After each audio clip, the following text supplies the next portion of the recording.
Bismillahirrahmanirrahim. Assalamualaikum warahmatullahi wabarakatuh. Waalaikumsalam warahmatullahi wabarakatuh. Waalaikumsalam warahmatullahi wabarakatuh. Suara saya kedengaran jelas nggak? Alhamdulillah jelas.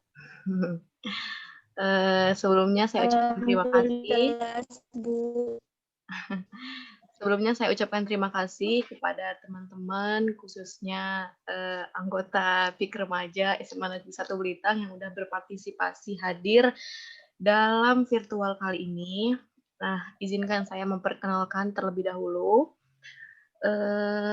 Saya Anissa Nikenuraya, mata kuliah penyuluhan KB dari Prodi Bimbingan Konseling Islam, Fakultas Dakwah dan Komunikasi dari UIN Sunan Gunung Jati Bandung. Nah, saya di sini ingin ingin menjalankan tugas individu saya dalam mata kuliah penyuluhan KB ini, yaitu penyuluhan kepada teman-teman sekalian, yaitu tema yang saya ambil mengenai mewujudkan keluarga berkualitas dengan Tribina Keluarga Berencana. Nah, kemudian slide selanjutnya. Bentar, kok nggak jalan? Gimana ini? Nah, selanjutnya saya akan menjelaskan ya terlebih dahulu dalam mewujudkan keluarga yang berkualitas itu sebelumnya harus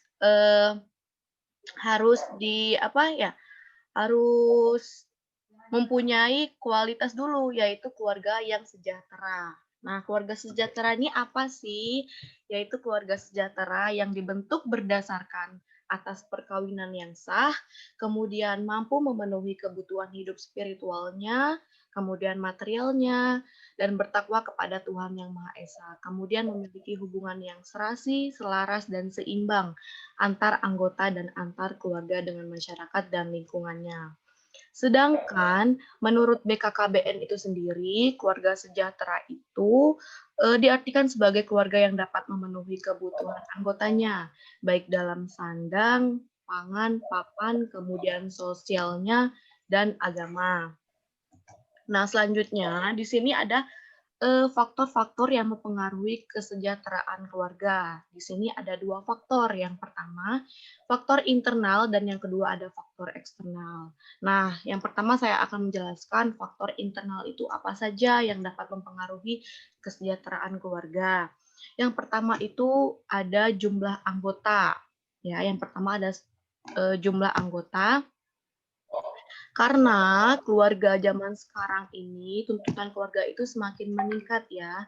Tidak hanya cukup dengan untuk memenuhi kebutuhan primer saja seperti sandang, pangan, papan kayak gitu, tapi memang banyak kebutuhan lainnya seperti kebutuhan hiburan, sarana, kemudian seperti untuk biaya transportasi itu juga harus dibutuhi karena kebutuhan ini akan lebih memungkinkan dapat terpenuhi jika jumlah anggota itu dalam keluarga itu sedikit, tidak banyak. Karena kalau banyak kebutuhan itu akan tidak akan terpenuhi kayak gitu, tidak akan terpenuhi dengan rata seperti itu. Kemudian kedua itu faktor internet itu ada tempat tinggal. Nah, suasana tempat tinggal ini sangat mempengaruhi kesejahteraan keluarga. Apabila tempat tinggal yang ditempati itu misalkan bersih, kemudian aman kayak gitu ya. Nah, itu akan menimbulkan kita itu tinggal dengan nyaman, tenang kayak gitu. Sebaliknya tempat tinggal yang tidak teratur terus kotor itu akan menimbulkan suasana kebosanan. Kemudian yang ketiga dalam faktor internal ini ada keadaan sosial ekonomi keluarga. Seperti itu. Nah, karena keadaan sosial dalam keluarga ini dapat dikatakan baik atau harmonis apabila ada hubungan yang baik dan didasarkan ketulusan hati dan rasa kasih sayang, ya kayak gitu. Ekonomi dalam keluarga itu meliputi keuangan dan sumber-sumber yang dapat meningkatkan taraf hidup anggota keluarga. Jadi apabila keadaan sosial ekonomi keluarganya baik, itu keluarga itu akan eh, hidup dengan sejahtera seperti itu. Nah, kemudian saya akan menjelaskan faktor eksternalnya. Faktor eksternal itu kesejahteraan keluarga perlu dipelihara dan terus dikembangkan agar tidak terjadi kegoncangan dan ketegangan jiwa antar anggota keluarga. Jadi memang di dalam sebuah keluarga itu harus dijaga keharmonisannya, harus saling percaya agar tidak ada masalah-masalah yang disebabkan kayak dari orang ketiga kayak gitu dari luar.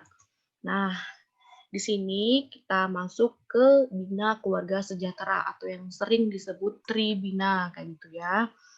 Nah, dalam rangka meningkatkan keluarga yang sejahtera gitu dari penyuluh KB, kemudian dari apa namanya? Dari kader-kader KB juga itu menyelenggarakan pembinaan yang namanya Bina Keluarga Sejahtera kayak gitu. Nah, karena sudah kodrat manusia, kita sebagai makhluk sosial yang dilengkapi dengan akal pikiran dan tidak bisa hidup sendiri, maka itu memang membutuhkan orang lain kayak gitu untuk memenuhi kebutuhan hidup kita. Nah, langkah yang diambil untuk mendukung ketahanan keluarga ini yaitu dengan meningkatkan kualitas keluarga yang harmonis harus kita lakukan sejak dini. Nah, yaitu penyuluh KB dan kader-kader KB itu menyelenggarakan pembinaan ini pada keluarga yang memiliki usia balita, kemudian remaja, hingga ke masa lansia. Nah, salah satu upaya pemerintah BKKBN itu menyelenggarakan program Bina Keluarga Sejahtera atau Tribina ini. Nah, Tribina itu merupakan program pemberdayaan masyarakat yang dibentuk oleh BKKBN dengan tujuan untuk memberikan wawasan kepada masyarakat terkait dengan pembinaan keluarga yang mengedepankan peran serta kepedulian anggota keluarga guna mencapai kesejahteraan di dalam keluarganya. Kemudian untuk apa sih tujuan dari Tribina ini? Nah, tujuan dari Tribina ini sendiri untuk meningkatkan keterampilan dan pengetahuan orang tuanya maupun anggota keluarga lainnya dalam membina balita, remaja, kemudian lansia, seperti itu. Nah, saya akan menjelaskan satu persatu mengenai Bina Keluarga Balita yang pertama, yang kedua ada Bina Keluarga Remaja, dan ketiga ada Bina Keluarga Lansia. Nah, yang pertama ya ada Bina Keluarga Balita. Saya akan menjelaskan dulu untuk BKB ini. Bina Keluarga Balita atau yang sering disingkat BKB itu merupakan salah satu bagian dari Tribina yang khususnya mengelola tentang pembinaan terhadap balita. Nah, tujuan dari BKB ini yaitu untuk menambah wawasan serta meningkatkan keterampilan orang tua dalam mengasuh balitanya. Nah, pembinaan tersebut meliputi seperti pembinaannya itu tentang pola asuh balita, kemudian perhatian orang tua terhadap balitanya itu seperti apa, kemudian edukasi mengenai fungsi motorik balita, gizi seimbang, dan lain sebagainya. Nah, hubungan antar orang tua dan balita ini memiliki pengaruh yang besar untuk balita masa mendatang, seperti itu. Nah, di sini ada penjelasan mengenai prinsip yang dapat diterapkan oleh orang tua dalam hal pola asuh untuk balita. Yang pertama itu ada pola pengasuhan anak usia dini, dan kedua ada prinsip gizi seimbang. Nah, yang pertama saya akan menjelaskan pola pengasuhan anak usia dini. Nah, dalam pengasuhan anak itu terdapat 3 kebutuhan dasar anak yang harus dipenuhi oleh orang tua. Yang pertama, kebutuhan kesehatan dan gizi. Ini memang sangat penting untuk kesehatan, kemudian untuk gizi seimbang balita itu sendiri. Kemudian yang kedua ada kebutuhan kasih sayang. Ini juga penting untuk psikologis anak. Yang ketiga ada kebutuhan stimulasinya. Kemudian selanjutnya ada prinsip gizi seimbang. Nah, ini juga, sangat penting ya untuk anak itu, yaitu seperti mereka itu harus makan beraneka ragam makanan. Kenapa? Karena memang, balita itu harus, apa ya, mereka tuh makan beraneka ragam jenis makanan, sesuai, apa ya, sesuai dengan umurnya, kayak gitu kan. Seperti kayak, apa ya, nasi nasi bubur kayak gitu kan, nasi lunak, kemudian aneka olahan sayur, seperti itu. Jadi mereka tidak boleh, makannya itu aja. Jadi memang harus beraneka ragam, harus bergantian kayak gitu menunya. Kemudian yang kedua ada pemberian ASI hingga anak berusia 2 tahun. Kemudian prinsip gizi seimbang lainnya itu, mereka itu balita harus dibiasakan pola hidup bersih ya sejak dini, agar anak itu terbiasa menjalankan hidup, dengan sehat kayak gitu, bersih, tidak jorok, kotor, dan lain sebagainya. Kemudian anak balita itu harus dibiasakan untuk beraktivitas fisik di luar rumah, karena tujuannya itu anak itu memang tidak boleh untuk, berdiam diri di rumah, karena mereka itu, harus berekspresi, kemudian mereka memang harus tahu tentang dunia luar, kayak gitu. Kemudian, eee, pola pola hidupnya itu, orang tua itu harus memantau berat badan balita, ya. Tujuannya apa? Karena memang balita itu, harus tumbuh sehat, ditandai dengan kenaikan berat sesuai dengan grafiknya, yaitu. Nah, pemantauan itu dilakukan secara teratur di posyandu, gitu. Nah, selanjutnya saya akan menjelaskan mengenai bina keluarga remaja. Nah, eee berdasarkan Undang-Undang Nomor 10 Tahun 1992 tentang Pembangunan Kependudukan dan Pembangunan Keluarga Sejahtera, ada 4 upaya pokok keluarga berencana nasional untuk BKR ini, yaitu yang pertama ada pendewasaan usia perkawinan, kemudian ada pengaturan kelahiran, kemudian ada pembinaan ketahanan keluarga, dan yang keempat itu ada peningkatan kesejahteraan keluarga. Nah, program 4 upaya pokok ini ditujukan untuk orang tua maupun anggota keluarga yang memiliki, peran untuk membina remajanya. Karena remaja itu merupakan apa ya, masa di mana, mereka itu mengalami kematangan fisik, mental, kayak gitu, maupun emosionalnya. Kebanyakan mereka yang sudah menginjak usia remaja itu memiliki pola pikir yang berubah-ubah, labil, kayak gitu. Nah, selanjutnya tujuan dari program BKR ini untuk apa sih kayak gitu ya. Nah, ini tuh untuk meningkatkan keterampilan orang tua maupun anggota keluarga lainnya dalam memberikan bimbingan, arahan, kayak gitu, motivasi kepada remaja sebagai upaya untuk menciptakan keluarga yang sejahtera kayak gitu. Nah, kemudian orang tua tuh memang seharusnya memberikan edukasi, kemudian pengetahuan untuk, menyikapi perkembangan, eee, apalagi organ reproduksi remajanya. Karena itu memang sangat penting ya, karena anak yang udah remaja kayak gitu memang seharusnya diberikan penjelasan kayak gitu, baik laki-laki maupun perempuan juga, agar pengetahuan organ reproduksi remaja itu diharapkan dapat menurunkan kasus seperti, pemerkosaan kayak gitu, kehamilan yang tidak diinginkan. Nah, selanjutnya saya akan, menjelaskan, bagaimana sih hal-hal yang harus dipersiapkan sebelum menikah, gitu ya. Nah, di antaranya yang pertama itu ada perencanaan keluarga. Nah, sebelum menikah itu memang sebaiknya kita tuh berencana terlebih dahulu ya. Kita harus merencanakan baiknya tuh ke depannya seperti apa, kemudian ingin punya anak berapa, kayak gitu, jarak kelahirannya berapa tahun, seperti itu. Memang, eee, ini tuh untuk, paling baik ya, untuk kita tuh mempunyai, apa ya, rencana untuk hamil dan melahirkan dengan jarak yang ideal, kayak gitu. Nah, yang kedua ada persiapan ekonomi keluarga. Nah, ini juga memang harus disiapkan sebelum kita menikah, harus memang dipersiapkan dengan matang kayak gitu ya.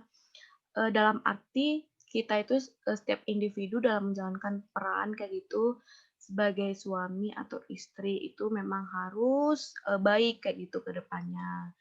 Apalagi untuk memenuhi kebutuhan sehari-hari kita, itu memang ekonomi sangat penting. Nah, kemudian ada di sini resiko kehamilan wanita pada pernikahan usia dini. Nah, itu resikonya itu ada dua di sini. Resiko pada proses kehamilan, kemudian resiko pada proses persalinan. Maaf sebelumnya suara saya jelas di sini?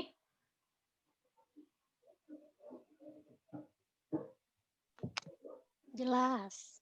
Oh iya, terima kasih.